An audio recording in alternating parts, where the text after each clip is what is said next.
Lazat sungguh rasa tomato dimakan bersama buah kuih ini. Kalau tidak kerana pidato, tak akan saya berada di sini. Bismillahirrahmanirrahim. Yang mulia Tuan Pengerusi Majlis, para ustaz-ustaz, hadirin dan hadirat seterusnya, rakan-rakan yang dihormati. Assalamualaikum warahmatullahi taala wabarakatuh. Alhamdulillah, segala puji bagi Allah Subhanahu wa taala dan junjungan Nabi Muhammad sallallahu alaihi wasallam. Hadirin hadirat yang dirahmati sekalian. Berdirinya saya di sini adalah untuk menyampaikan pidato saya yang berbunyi Negaraku Malaysiaku, yang bermaksud sebuah negara yang menjadi tempat sesuatu masyarakat termasuk saya bernaung dan diperintah oleh sebuah kerajaan berperlembagaan. Hadirin dan hadirat sekalian, penduduk yang berbilang bangsa hidup bersatu padu menjadikan Malaysia sebuah negara yang aman dan damai. Sebagai rakyat Malaysia, kita mestilah sentiasa bersyukur akan kesejahteraan negara kita. Rakyat Malaysia sering mengamalkan sikap tolong-menolong ibarat au dengan tebing, tanpa membezakan warna kulit, agama dan bangsa. Sebagai contohnya, bencana alam seperti banjir, tanah runtuh, dan pada masa yang sama, kita kena menghadapi pandemik COVID-19 yang melanda ketika ini. Disebabkan pandemik inilah, ramai yang terkesan dengan pandemik COVID-19. Semua rakyat pula tak kira bangsa dan agama bersama-sama berganding bahu untuk menolong masyarakat yang terkesan akibat pandemik ini.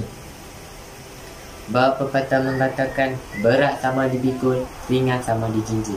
Di mana bumi dipijak, di situ langit dijunjung. Hadirin hadirat sekalian, seterusnya semangat patriotisme perlu ada dalam diri generasi pada hari ini, kerana mereka bakal menjadi pemimpin negara satu hari nanti. Setelah tamat penjajahan negara kita selama 446 tahun, kita dapat menghela nafas kemerdekaan. Detik 31 Ogos 1957 mencatatkan sejarah yang tidak dapat kita padam dari kamus sejarah negara. Apabila bendera Union Jack telah diturunkan dan buat pertama kalinya bendera Malaysia berkibar serta laungan Merdeka, Merdeka, Merdeka daripada Perdana Menteri pertama kita, iaitu Tunku Abdul Rahman. Jalur gemilang dikibarkan serta diiringi lagu negaraku yang membakar semangat patriotik dalam jiwa rakyat Malaysia kerana tanda kemegahan negara kita. Bertitik tolak dari itulah negara Malaysia kian membangun kejayaan demi kejayaan telah dicapai oleh Malaysia dan di bawah naungan Yang di-Pertuan Agong dan tampuk pimpinan pemimpin-pemimpin yang berkarisma. Sebagai buktinya, sepanjang tempoh 64 tahun negara mencapai kemerdekaan, Malaysia berjaya menempa nama di pesada dunia, setanding dengan negara-negara maju yang lain. Jalur gemilang telah berjaya menawar puncak Gunung Everest dan Kutub Utara, malahan juga ke ruang angkasa lepas. Apabila Dr. Syed Muzaffar berjaya menjadi rakyat Malaysia yang pertama ke angkasa lepas, tidak mustahil menjelang tahun 2030 Malaysia mampu menjadi sebuah negara maju. Tuan-tuan dan puan-puan, pepatah Melayu pernah berkata, tak kenal maka tak cinta. Justru pada tahun 2007 Malaysia telah menganjurkan tahun melawat Malaysia yang menjadi tumpuan pelancongan dari seluruh dunia. Ketika inilah negara mempamerkan keistimewaan dan keunikan yang terdapat di Malaysia, iaitu dari segi kebudayaan dan juga adat resam masyarakat Melayu. Pelbagai perayaan disambut, antaranya Hari Raya Aidilfitri, Aidiladha, Tahun Baru Cina, Deepavali, Pesta Keamatan serta Taipusam yang turut disertai oleh pelancong-pelancong asing.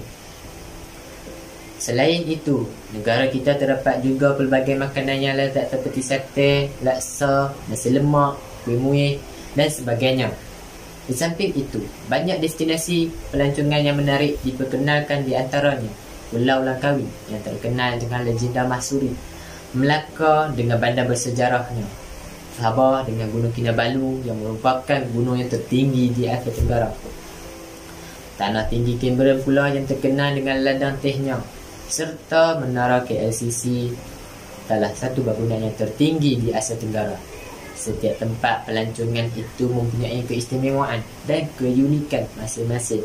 Inilah kelebihan Malaysia, negaraku yang tercinta. Jangan lupa, Malaysia juga maju dalam bidang kesukanan. Malah kita juga berjaya menganjurkan sukan-sukan bertaraf dunia seperti sukan Commonwealth dan sukan SEA. Malaysia juga mempunyai tokoh-tokoh kesukanan yang berjaya di pesada dunia seperti Muqtada Hari dalam sukan bola sepak, Datuk Azizul Hasni Awang dalam sukan basikal, Datuk Misbun dan Datuk Lee Chow Wei dalam sukan badminton. Semoga negara yang kita sayangi terus aman, makmur dan harmoni. Sekian huraian yang saya sampaikan, mudah-mudahan ada manfaatnya bagi kita semua. Mohon maaf apabila ada kata-kata berkenaan di hati. Wabillahi taufiq wal hidayah. Assalamualaikum warahmatullahi taala wabarakatuh.